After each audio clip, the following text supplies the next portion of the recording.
welcome everyone to the last of the 2021 19th Century Speaker Series. You'll notice that I'm here talking and not Peter. Peter is in Staten Island tonight. He is a member of the voting committee to name members to the Staten Island Baseball Hall of Fame, and that is what they're doing tonight. And since they do it by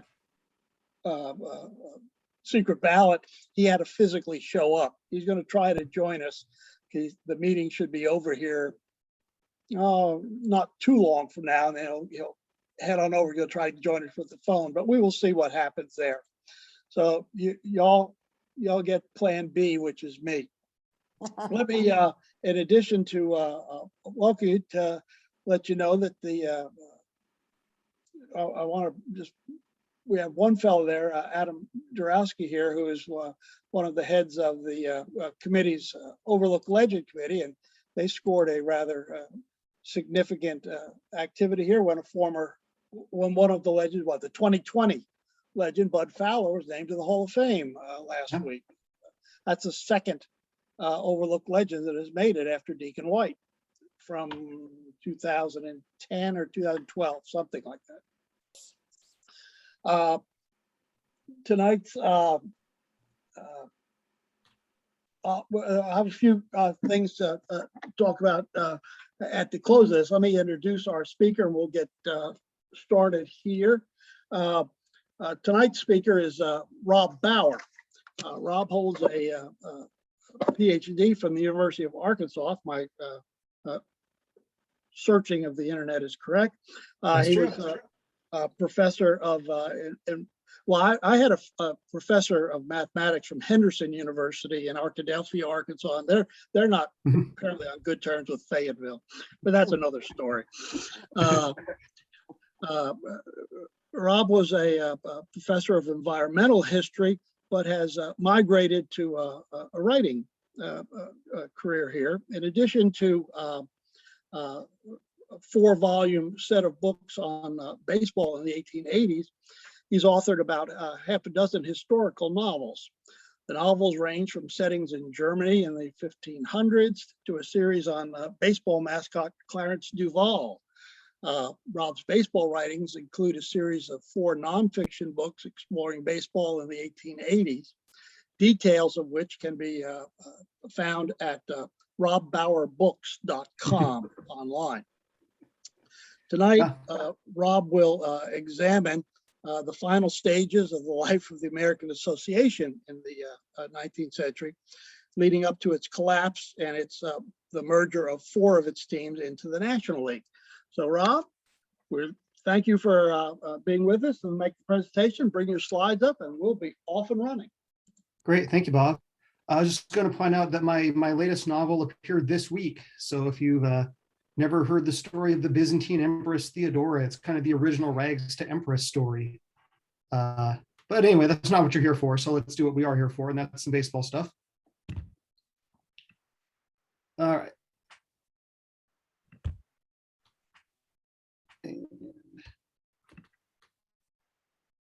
Okay, everything looking all right, Bob?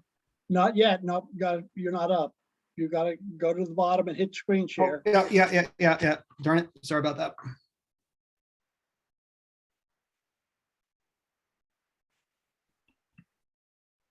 Okay, now we'll do it right. No. Okay, share screen. Here we go.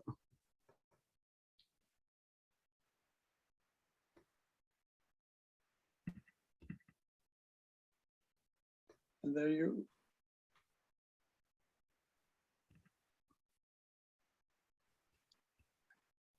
If you'll go to the bottom and somehow make that a full screen. Yeah, I'm on it. Good. There you go. Take it away. Okay. All right. Yeah, so my name is Rob, and the topic that I'm going to be talking to everyone about tonight is not so much the last year of the American Association, but the point at which the American Association really was doomed and really had not much of a future as a major league. And the way I got to this was when I was originally doing my research for the Players League and the origins of the Players League and just learning about 1880s baseball in general. I discovered that a lot of the stuff that I thought I knew about the end of the American Association and its relationship to the Players League was not quite right. So if this is something that you have read about or researched a little bit yourself, the things I have to say might not be totally new, but if you're like me and you just were kind of aware of this before, then maybe some of these things will be new for you, and this will be something you'll enjoy. All right. So I essentially broke down the reasons for the terminal decline of the association to 4 things, and we'll look at them one at a time. Some bad management decisions, greed, which I realize is a pretty nebulous thing that kind of always applies in sports, but there's a specific form that the greed takes in this case that we'll tell you about. Some management rivalries, especially between Chris Vonderhaar in St. Louis and Charles Byrne in Brooklyn. And then this is actually a little bit of a teaser for next month's presentation on the Sunday baseball question. We're going to find that the Sunday baseball question has a little bit to do with this too. So we'll get to that at the end. Now, the first issue that really starts to tear the association apart comes in 1888, and that has to do with their ticket prices. Prior to 1888, the association had charged 25 cents for seats in the bleachers, and if you wanted to move to the nicer ones in the grandstand, you paid 50 cents.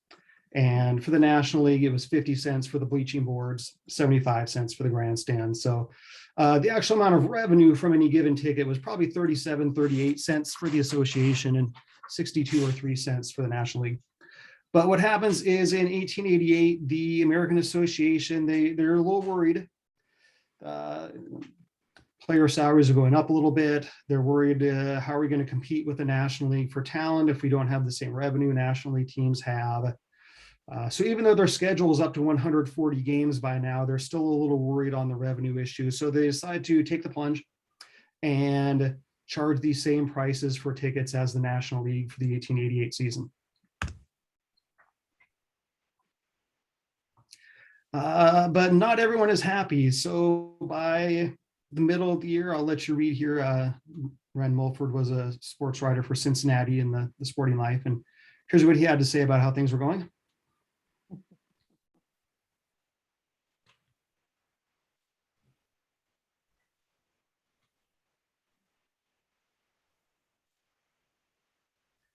So let me explain a couple of things that are going on here. Baltimore, Billy Barney was the owner of the manager of the Orioles. And he was not pleased at all with this decision to go to 50-cent tickets. The Orioles were not doing very well. There are rumors even that attendance at Orioles games dropped into the double digits at times in 1888. That's how bad they were doing. So he pulls a little sleight of hand, and he announces that he will continue selling tickets for 50 cents at the ballpark, but certain business establishments at other places in Baltimore will start selling tickets at the old prices, 25 cents and 50. And of course, that was not really what he was supposed to do, but he was desperate. And then another interesting reference here, would have killed Philadelphia. That's a reference to the fact that the Philadelphia National League team, the Phillies, the team we call the Phillies now, their owner was a guy named John Rogers, and he was like a true believer that baseball tickets should only cost 25 cents. So he actually lowered his ticket prices back to what he was comfortable with. And then the association, Philadelphia Athletics, did the same. So that's what that part of the comment means. All right. So what happens is finally on August 7th of 1888, they hold a big meeting to decide, do we want to keep 50-cent tickets or do we want to go back to 25 as our minimum ticket price? And one important thing is that Cleveland and Cincinnati are not here to vote at this, and that turns out to be kind of important later. 5 of the 6 teams present decide, yeah, we want to go back. Things are not working. We're going to go back to our comfort zone and lower our ticket prices again. Now, the reason I put the little asterisk by 5 is that Kansas City is one of the teams that votes to do this, but they were kind of under some pressure because talking about bad management decisions, Kansas City's franchise in the association is a conditional one. The other teams in the American Association have the right to vote them out of the league at the end of the year if they want to. So naturally enough, Kansas City is trying to make as many friends as possible. And so they decide to vote with the teams that want to return to the old price. And interestingly, and a kind of a change, so does Brooklyn. And that's where we're going to meet Charles Byrne of Brooklyn here for the first time. And he extorts some serious concessions in return for doing this. One of the things that he does is, up till this point, the association had operated on the percentage plan for visiting teams. The visitors got a percentage of the gate revenue from each ballgame. But that's really bad for Brooklyn because Brooklyn has the greatest attendance of the whole American Association by a pretty good margin. So Byrne really feels like he's losing money when weak teams show up and he still has to pay them a much more than they pay him when he goes to their ballparks. So he gets the association to go back to a guarantee where the visitor just gets one lump sum of money regardless of what the home attendance is. So he's going to do very, very well by this because Brooklyn has the best attendance of the whole American Association, but that's not the only thing he gets out of it. At the same time, a player from Baltimore, remember Baltimore, Billy Barney was not happy at all with this ticket change. So he actually transfers Tom Burns from his team to Brooklyn after this meeting. So this is not the guy who plays third base for the White Sox. This is a different guy. This Tom Burns apparently liked oysters an awful lot and is also known for having a really volcanic temper, but he is transferred over to the Brooklyn team at this point. And another thing that is motivating Byrne here is that it's rumored that New York is going to do away with Sunday baseball games. That was one of the differences between the association and the National League. National League did not play Sunday baseball. The association did. But it's rumored that New York's going to do away with that. And so he's thinking, wow, if we lose Sunday baseball, which in Brooklyn meant 4,000 or 5,000 fans per game at that time, then we are going to need to find some way to bring in fans the other days of the week. And that's another reason why he's willing to consider this. All right, so now most teams are happy, but Cleveland is not. So after all this happens, this is the statement that Cleveland's president puts out.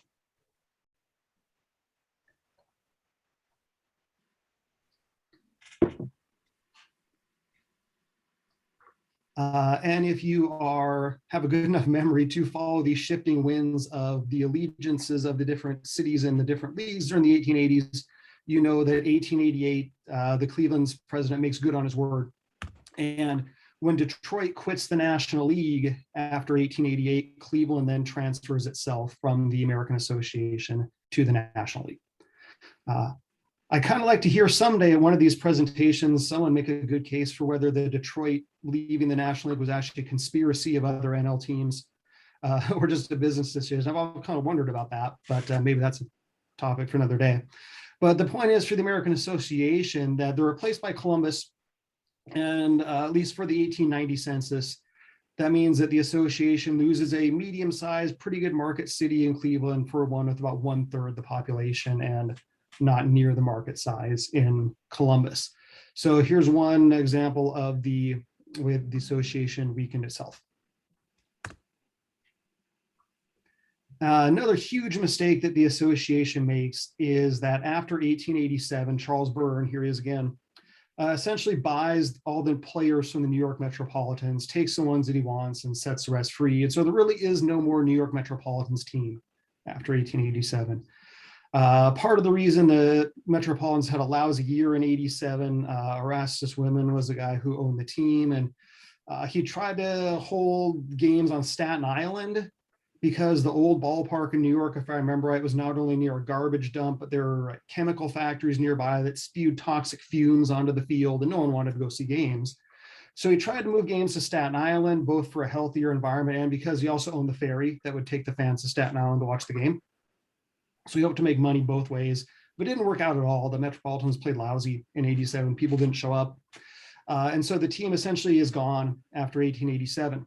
So the question for the association, what they really should have done in retrospect is they needed to put another team in New York, find ground somewhere where they could play and do that, but they don't.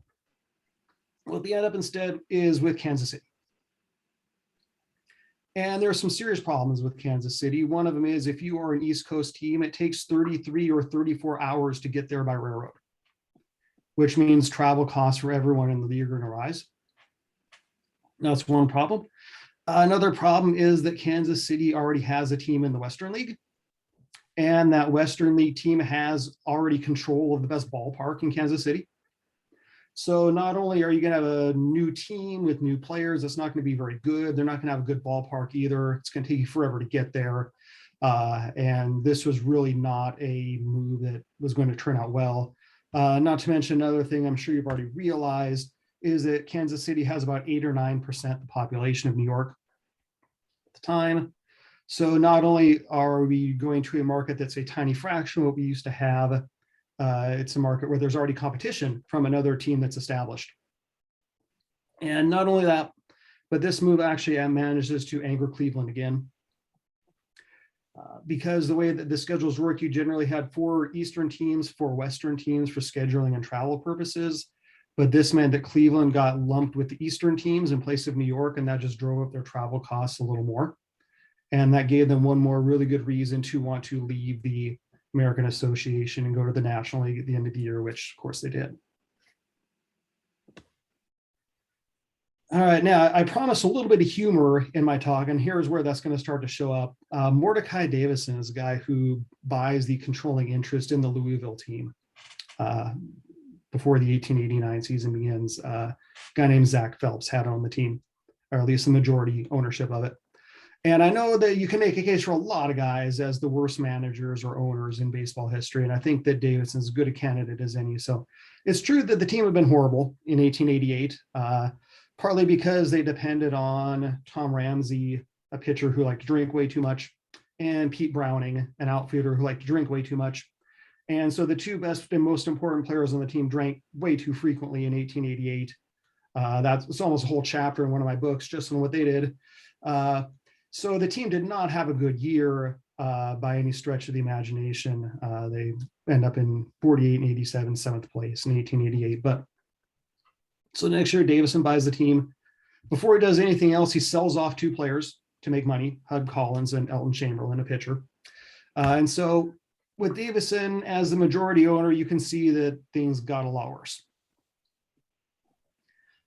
They become the first team in baseball history to lose 110 games. No team had even lost 100 before, and they went all the way to 111. And then the next year, without Davison at the helm, you can see that their winning percentage goes up by more than 450. And they actually win the American Association by 10 games in 1890. Although part of the whole point of this presentation is to show that they really were not winning against very good competition by 1890. But in any case, let's look at why things go so poorly with Davison. So the first thing he does is he appoints one of the great names of the century, Dude Estabrook, to be his team's captain. And he tells Estabrook to ride the guys hard, make them play for everything they're worth, and squeeze the most out of them that he can. Estabrook is known for being a pretty fiery guy. So he appoints the Dude as the captain, and after 11 games, he releases Dude Estabrook from the team for riding the guys too hard and making too many enemies. So Estabrook does exactly what the owner tells him to and gets released after 11 games because of it. He ends up going, I think he ends up on the London, Ontario team and gets in trouble for doing the same things there, riding guys too hard. And part of the irony here is, Estabrook, he'd been in the league since 1880. So it's not like people didn't know what his personality was like. But Davison made him the captain and then released him as captain after 2 weeks. So next thing, a short time later, he decides to get rid of Phil Tomney, a pretty capable defensive shortstop, and put Chicken Wolf, his right fielder, in at shortstop. As to why this is a bad idea, here are a couple quotes that I dug up about Chicken Wolf. I'll let you read those for a second.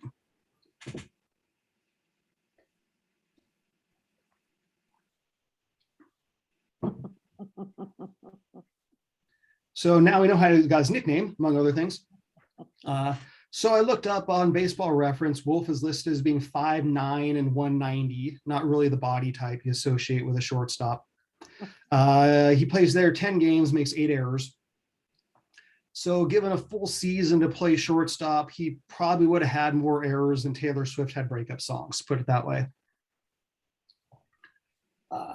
But what this also results in is that one of the team's pitchers, Red Errett, ends up being in right field where he puts up a 756 fielding percentage. And as you know, a little league right fielder fields 756, right? One other interesting thing before we go on, though, I said Wolf was listed as 5'9" and 190, and he's considered to be a large man by 19th century baseball standards. I know a lot of us realize that the condition of the ball and the size of the ballpark was one reason why people didn't hit very many home runs in the 19th century game. But another reason was the guys were just puny by modern standards. An average major league player of the 1880s stood about 5'8" and weighed about 160. So you can imagine a whole lineup of David Eckstein trying to hit the ball over the fence. That's another reason people didn't homer very often, was that they're just kind of small by modern standards. But anyway, this move does not work out very well. After 10 games, it's obvious that Chicken Wolf is not a shortstop, and they bring back Phil Tomney after releasing him, once again changing course. So at that point, Davidson realizes the season is going disastrously, and after 1 month, he demands someone buy the team off him, or he's going to sell off the players and disband the team. The association does have some contingency plans if this happens. So the league wasn't going to be left with 7 teams 1 month into the season. And about a week later, Davison changes his mind and says, well, I'll just continue to lose money and I'll try to make some changes to give us a competitive team, but it doesn't happen. So the fourth thing he does that's really disastrous is he starts taking some of his home games and rescheduling them into road games to play in other cities, especially Cincinnati. We'll get back to that practice a little bit down the road here, but I'll let you read what the Sporting Life had to say about that.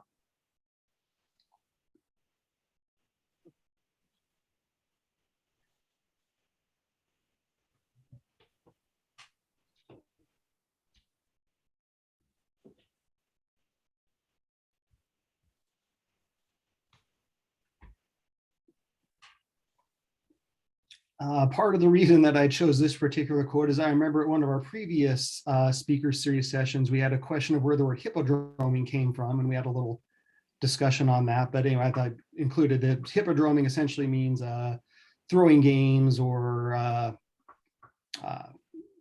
being under the influence of gamblers was what hippodroming meant. So dishonest play, essentially.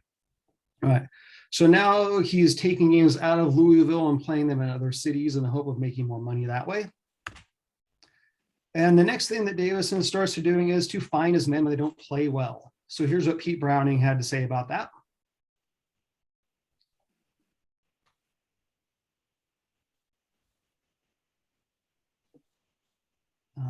Browning, being as prone to drink as he was, apparently incurred fines on a pretty consistent basis. Just to give one more example of how it went, Guy Hecker made $2 in salary for 1 month after he got done getting fined. And only 3 players on the team had not been fined by the middle of June. So essentially Davison decided, well, my team can't make money by drawing fans, so I'll just recoup some of my losses by fining my guys and getting money back that way. So by the middle of June, the team's in New York and the team just revolts and refuses to play. The 6 guys there on the top line lay down their tools, go on strike, and say, we're not going to play anymore until this practice of finding people stops. So the 6 people on the second line decide, we're going to try it. So they send 6 guys out there, find some local semi-pros, and try to play in New York. And the only reason they don't get crushed is that the game gets rained out. Eventually, the appeals go to the league office, and some of the fines stand, some don't. But it's clear that the team is in open revolt against Davison by this point. One more interesting, you see there's only 12 members of the team on the road trip. Now, the team had more than 12 players, but another thing that Davison and other owners sometimes did this too. Another thing Davison was trying to do to save money was not even bring the whole team on road trips, so we could save money on train tickets and hotel accommodations and so forth. So he does not even bring the whole team on the road trip. The 12 further giving his team a disadvantage when they already were at a severe disadvantage of not having very much talent. So here's what one anonymous player had to say about this whole road trip.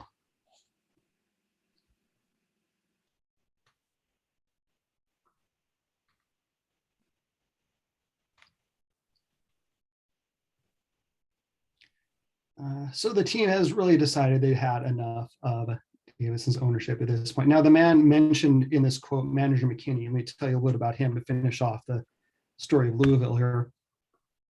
So his name was Buck McKinney. He was a quote unquote doorkeeper, which you can read as bouncer at the ballpark and at various theaters in Louisville. And he's described as a great big double-fisted fellow who stood 6'0" and weighed 225. So, the paper said that he was on pretty good terms with the players, but whether he will make a good baseball manager was a question on which no one could offer a safe opinion, was one writer's description of it. And remember, at this time, the team manager was not the field manager. The team captain usually did that. But the team manager was basically a business manager at this point. So they essentially hired a bouncer to be his business manager of his team. So why does he do that? Well, this quote. Basically, he was afraid that his own men were going to tear him limb from limb if he didn't get a big guy to protect himself.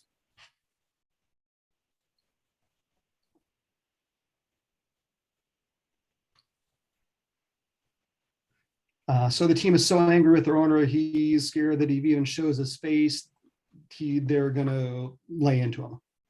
So he hires a big bouncer to go with the team on the road trip and does not go himself. So mercifully, he finally does sell the team in the middle of the year. A collection of other businessmen in Louisville finally buy him out. So Louisville actually was going to have a fighting chance to get better the next year, but obviously this year is a done deal by the time all these things happen. So we have owners acting like this that are really kind of wrecking the competitive balance of the league. So I mentioned greed as a problem and a particular form of greed.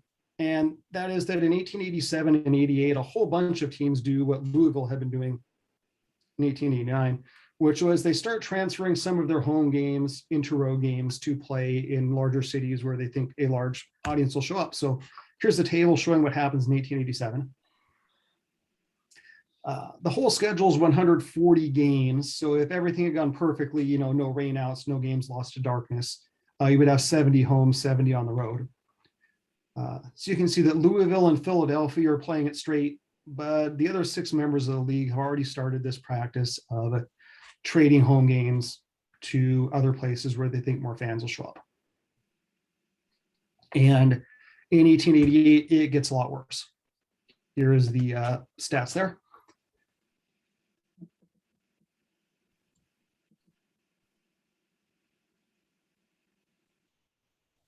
And this particular table is also an order of finish for that year. And you can see it's no surprise the teams that play lots of home games have a lot more wins than the teams that don't. That should not shock any of us. But of course, it further damages these teams giving away their home games, because how do you establish a good relation with the fans and get them to show up in the future if they can't see the team play in the present and get attached to any of the players, much less have any confidence that the team will be any good next year when you can't even go to see them play. So this is Aaron Stern. He was the owner of the Cincinnati Reds. And when the St. Louis sports writer Joe Pritchard asked him about whether this was a good move or not, this is what he had to say. I'll give you a second to read it here.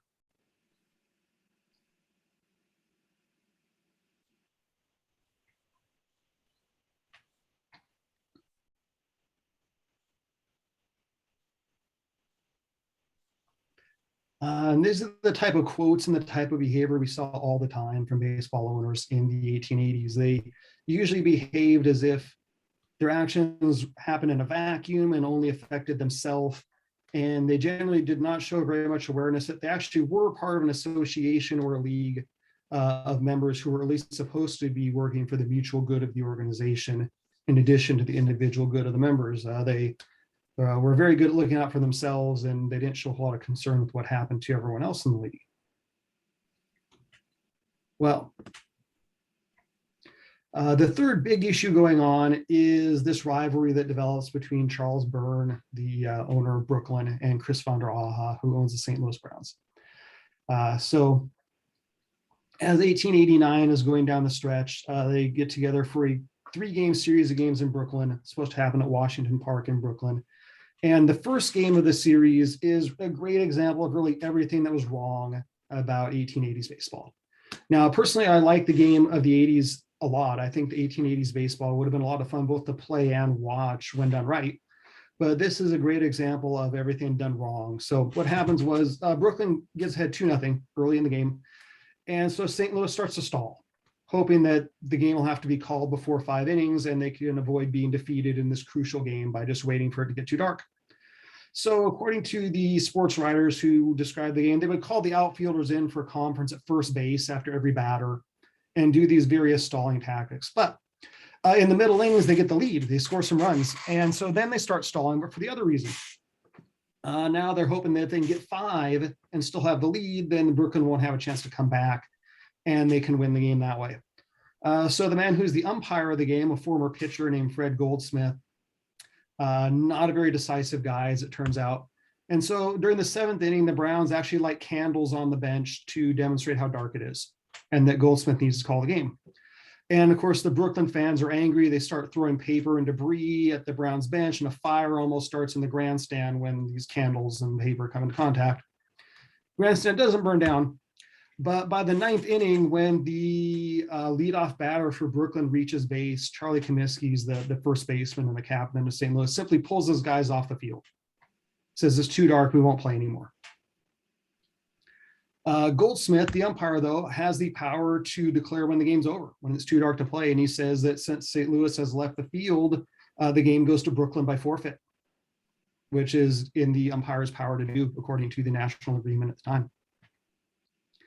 And so what then takes place is Vonderhaar and Comiskey refuse to play the next 2 games of the series. On their way off the field, one of their outfielders, Tommy McCarthy, got into a little bit of a scuffle with some Brooklyn fans, which most people credit it to McCarthy rather than the fans. But Vonderhaar uses this as his excuse to not play the next 2 games, as his team won't be safe playing. All right, well, as you might imagine, Charles Byrne is apoplectic over all these things. Here's what Henry Chadwick had to say about things. Vonderhaar was really a mercurial guy. Anytime the Browns lost more than 1 or 2 games in a row, he started throwing around conspiracy theories and looking for someone to blame. So he appeals this, of course, and the association does something it really should not have done, and it does overrule their umpire and award the first game to St. Louis. Should not have happened. The umpire did have the power to declare when the game was over, and they overruled their own umpire. And of course, Byrne is truly upset by this, as he probably should have been. But that's not quite the end of what goes on between Brooklyn and St. Louis in 1889. So on the last day of the year, season's over, Brooklyn has 4 more wins than St. Louis does. Both teams have lost a few games to rainouts and darkness. Brooklyn's a clear winner. They have 4 more wins. And at this time, winning percentage was the determining factor of who was the league champion. But Vonderhaar refuses to concede. So what he does is, on his own authority, he schedules 5 games with Philadelphia and Cincinnati. He says, we'll come to your park. You can keep all the money. But if we can win all 5 games, we'll have more wins than Brooklyn and we'll get the pennant. Fortunately, this attempt to steal the pennant only lasts for the first doubleheader against Cincinnati. A former St. Louis player who is now on Brooklyn, Doc Bashong, a catcher, shows up and hands out money, cigars, and fur overcoats to the Reds if they will win the game against St. Louis that day. Furthermore, he takes the St. Louis second baseman, Yank Robinson, on a drinking spree the night before because they were old buddies to help prevent him from playing well. And Cincinnati does, in fact, win one of the games and thwart Vonderhaar's plan. But, if you're Charles Byrne, after seeing all these things, you cannot have been looking forward to spending another season in the American Association and having to deal with this again. All right. So that leads us to problem number 4, and that is that in 1889, the state of Ohio decides to pass laws ending Sunday baseball. And this means that for Cincinnati, which is sometimes known as Porkopolis, really the last strong tie Sunday baseball holding them to the American Association is about to disappear. So someone asked Oliver Perry Kaler, one of my favorite sports writers of the 1880s. I loved his sense of humor, except once in a while his sarcasm got a little out of bounds. But someone asked him if Cincinnati would leave the American Association for the National League, and you can see what he had to say about that. And so when it's rumored that Brooklyn was sometimes called the city of churches at the time, when it's rumored that New York might do away with Sunday baseball as well, that is one more reason that Brooklyn decides, okay, now's the time to leave the association and go to the National League. Byrne had previously claimed he would not leave the association until he won a pennant, but he'd just done that in 1889. And so what happens is, as soon as 1889 is over, we see 4 franchise movements that are really, really harmful to the association. Brooklyn and Cincinnati leave for the National League. Kansas City drops back to the Western League, and Baltimore defects to the Atlantic Association, leaving them with 4 teams and without 2 of their best teams. So what do they have left? Louisville, Columbus, St. Louis, Philadelphia, which they replace with Rochester, Syracuse, Toledo, and a new Brooklyn team that does not make it all the way through 1890. Baltimore ends up coming back to play about the last third of the season after the Brooklyn team collapses. So here's one way to look at how dire things have become. Go back to 1887. You see the 8 teams they have in their league, the aggregate population of the cities where those teams play, and you compare that to 1890.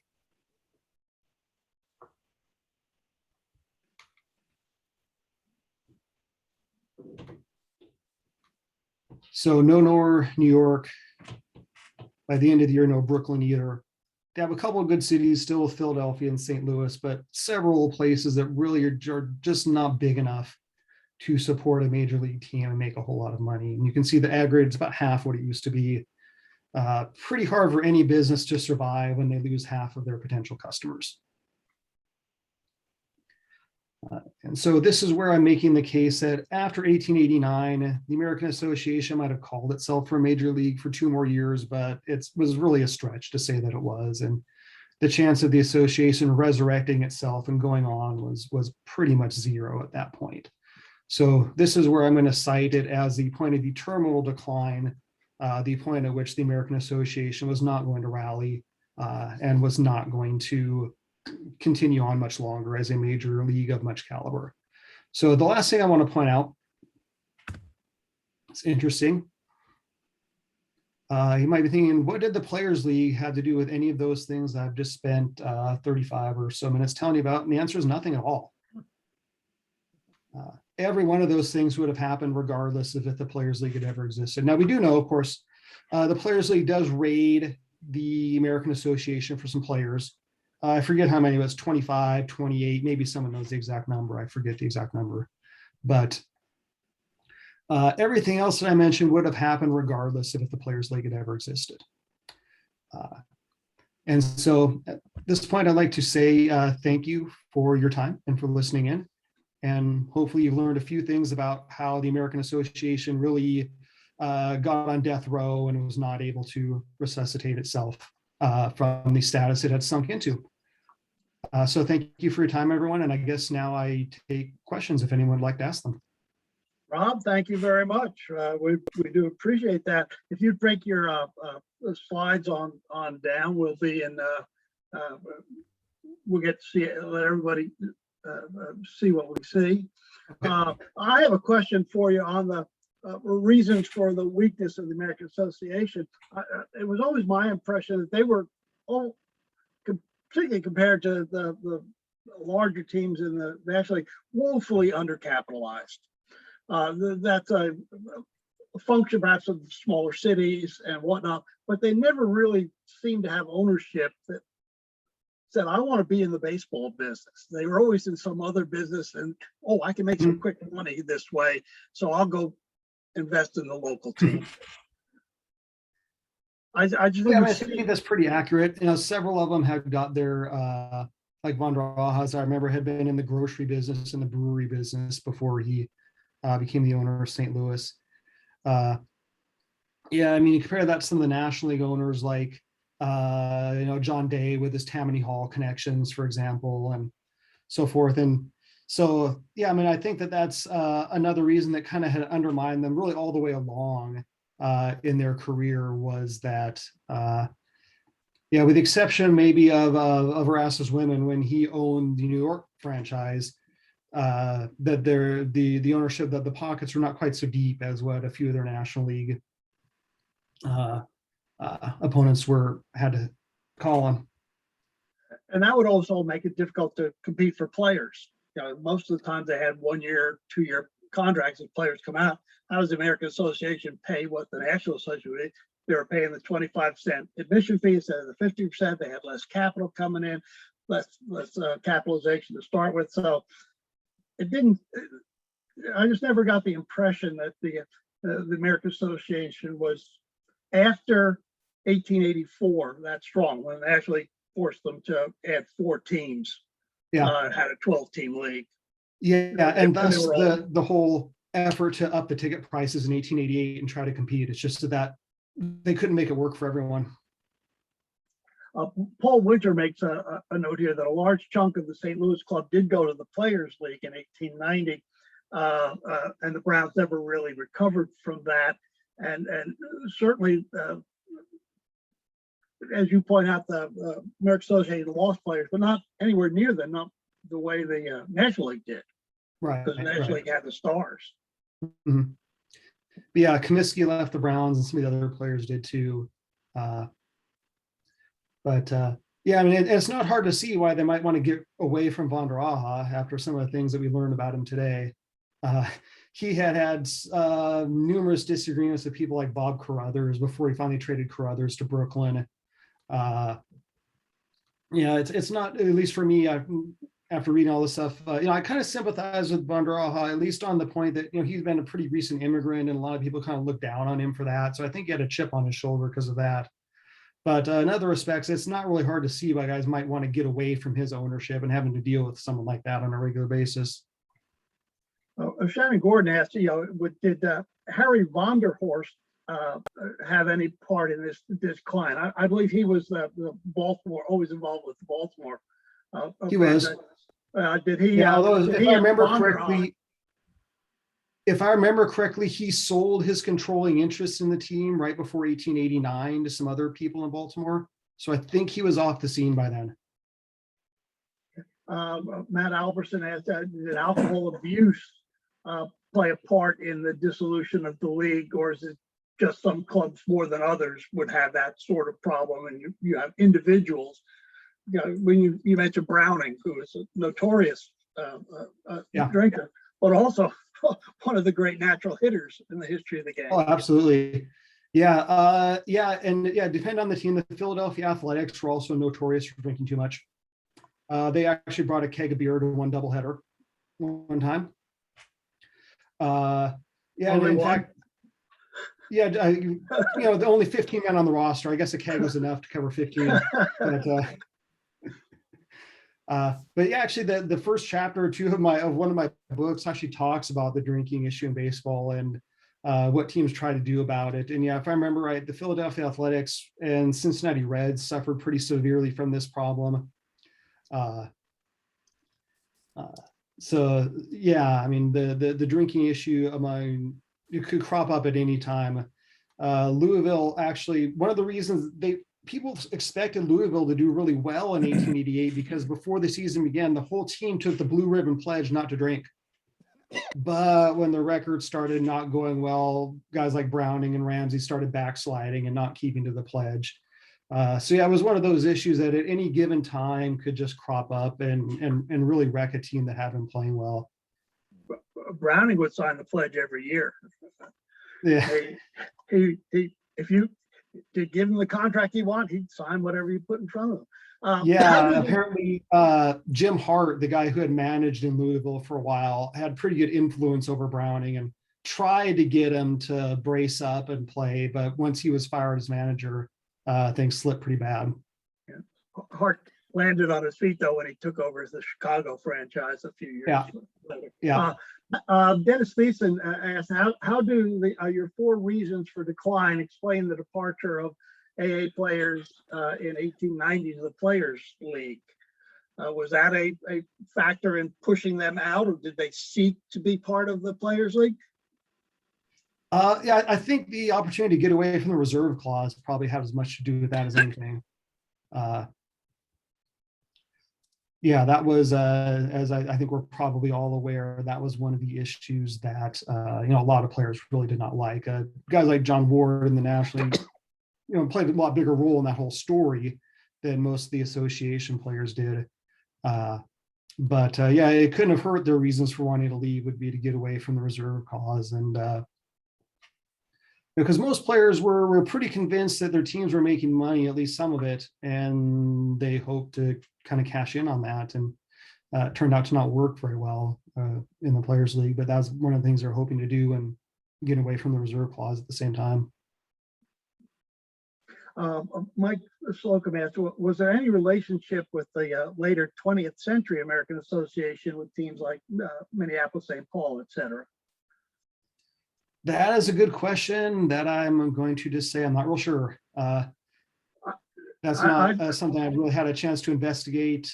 If anyone here wants to take it, they're welcome to it, but I'm not sure I can answer that one for you. Following Louisville in the 19th century and through the 20th century fairly closely, the American Association as a minor league shows up in 1901, 1902, something like that, after the National League has started their battle with the American League. They are always a minor league all the way through, although in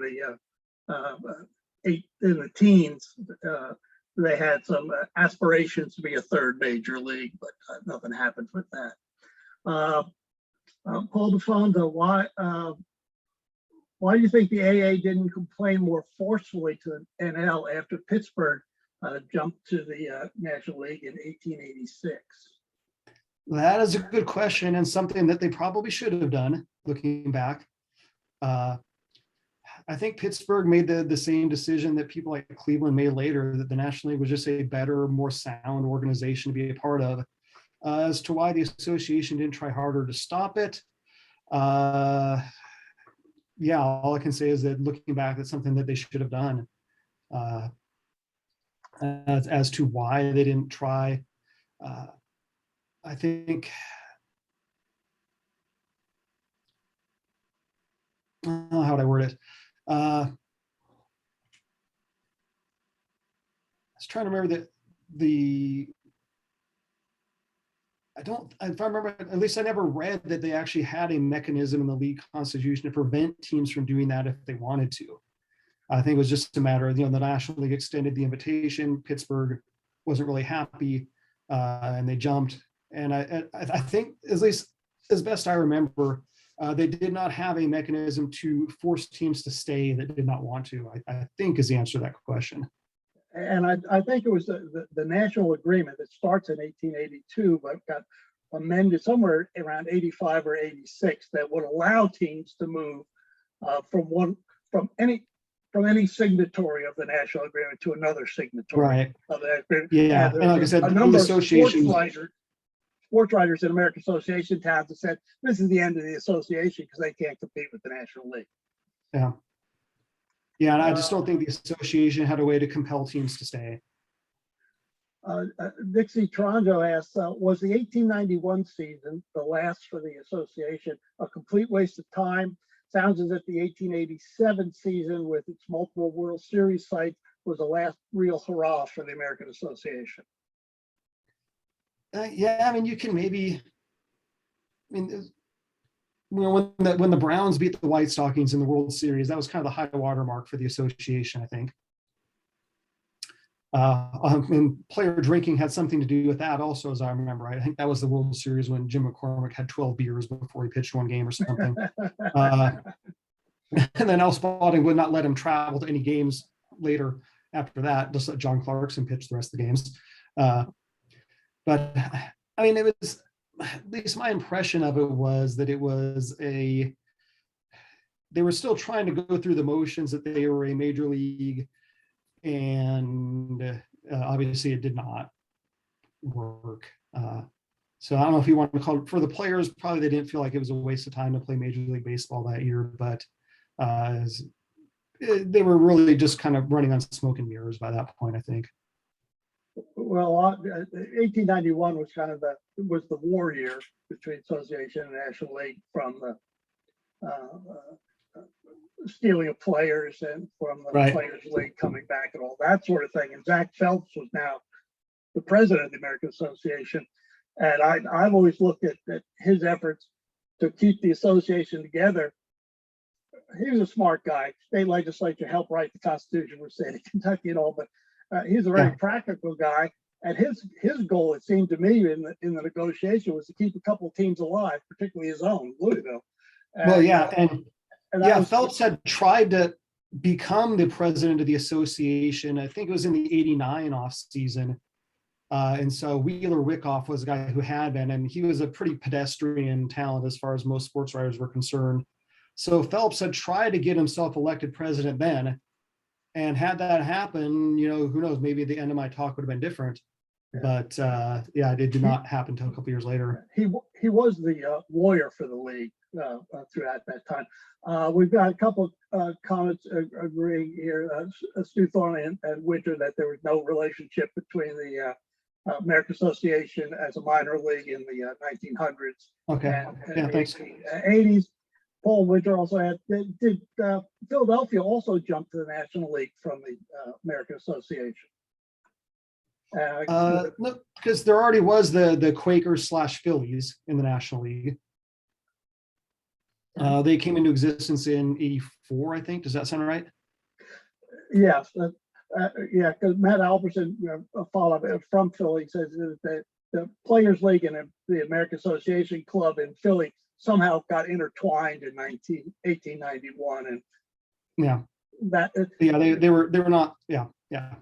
And they weren't going to go to the National League because the National League already had a Philadelphia. And John Rogers was a pretty influential owner in the National League. Yeah, I think he was the lawyer for the National League. Yeah, sounds right. He was a lawyer. Yeah. All right. I think the questions were coming pretty heavily there. And we've run through. Rob, let me thank you again. It was a very interesting talk. I want to play around that. I follow the American Association very closely, at least from the Louisville perspective, having lived there for so many years. But I'm not sure that they could have survived. And simply on a financial, if the National League wanted them gone, they would have been gone. They were successful early because the National League wasn't in New York and Philadelphia and a couple other places. Yeah. They made a lot of money for a couple of years, and they didn't want another war. So in any event, thank you very much. There's a number of comments for you to look at of congratulations on the talk, and very positive. Let me, if you'll take the slides down, let me make a few comments and we'll end tonight's session. Next month, on January 11th, 2022, that's gonna come too, is our next presentation. Alan Cohen is going to speak. His topic is Never on a Sunday, about Sabbatarianism in the 1880s and 1890s. He's done a lot of work on how individual cities reacted and how individual teams reacted to this. We see teams trying to get outside city limits to play games, anything to get to those Sunday crowds, and we look forward to that. So at 8 o'clock Eastern time on January 11th in the next year, Alan will make his presentation. We look forward to that. Everyone, thank you very much for joining us tonight. Hope you all have a wonderful holiday. Down here in Florida, we don't believe in snow, and I'm very proud of that. As I've told many people, I live here because I don't want to live anywhere that if something falls from the sky, it's going to be in my driveway the next morning. So I'm very pleased, but I hope you all, for those of you that wish for a white Christmas, I hope you get it. Thank you very much, and y'all have a good night. Yeah, good night, everyone. Thank you very much for showing up. I appreciate it a lot. And Bob, I was going to ask you, since you're a Louisville guy, has anyone ever done good work on what happened to the Louisville team in the late 1890s without the transfer, all their great players and what they could have been had that never happened? Sure. The 1890 team, 1889 team, I've done a lot of work, and those were the Dreyfus years. And I'm following Dreyfus, and just one thing, there's a new biography of Barney Dreyfus that came out from McFarland this fall by Brian Martin, Chip Martin, who's a Okay. very active. Yeah, I think I met him. Yeah. Yeah, and we had some conversations when he put that together. But the problem for Louisville was the rest of the league. They were just so woefully undercapitalized. The ballpark burned in 1899.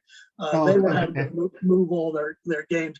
Dreyfus saw that there wasn't going to be any way that when the National League said we're going to get rid of 4 teams, he was going to be one of them. Yeah, and that's when he started looking for someone else. He tried to buy Chicago. That was a no go. He was back and forth with Pittsburgh, and that finally occurred where he got a majority. He didn't get a majority stake, but he was the largest shareholder. He had like 49.5%. But the other 2 guys, Oughton and I forget his name, Kerr, held 51% or 50.5, and kind of froze him out until he figured out how to manipulate the capital, and the National League like Dreyfus better than Kerr because he was putting money into it and had a very successful team. But I think that certainly you see that Pittsburgh from 1900 to around 1910, 1911 had an unbroken scheme of winning 55% of their games. That's the equivalent of winning 90 games. Yeah, or more. And it was mostly from guys from Louisville. And it certainly was a key thing that it happened. But Dreyfus had this ability to find players. He had a good eye for talent, and he was a really shrewd owner. He had money, and he was willing to spend it. And he was always a forward-looking guy, which is why it only took 70 years, but he made it to the whole thing. Yeah, just I've looked at some of the great guys that Louisville had in the 1890s. Like, God, what could have been if only they were in a good market with money to make that stick. Yeah, but they never had pitching. Deacon Philippi was good. Rube Waddell only pitched a handful of games. Yeah, I was going to say Rube Waddell started there. Yeah. But the other guy, Bert Cunningham had a couple of good years in the late 1800s. In the early 1890s, Red Ehret and Scott Stratton had a couple of good years. And that was about it. After they took him out of right field. Well, he was always a pitcher. Ehret was a Louisville native. He's from Germantown. And he'd started with Louisville and then bounced around with Cincinnati and New York and a couple of other teams. And they came back. Everybody thought he was at the end of his career. Somehow he won, 26 games or something in 1890. And Stratton won 29 or something like 30, something like that. But everything happened right because the best teams of the American Association were now in the National League. It was an easier task, but they also brought Jack Chapman in to manage, and he had a lot of experience in understanding how to run a team. But he did get sideways with the ownership, mostly over issues with Fred Pfeffer, who was another Louisville native who had played with Chicago. Who had been on the White Sox, yeah. They brought him back. When he bought a saloon in his hometown, and he wanted to be the manager and kind of push Chapman out. Yeah, it sounds like pretty in line with Pfeffer's personality from what I know. Yeah. If you have any other questions or want anything, write me, call me. I'm always glad to talk. I've got lots of notes on it, but I most of it are handwritten notes from my work about 30 years ago when I lived in Louisville. Yeah, well, I appreciate it. So I thank you for the chance tonight. I really enjoyed the talk. Chance to do Terrific. Thank you very much. Have a good night. Have a good holiday. Yeah. Good night. You too.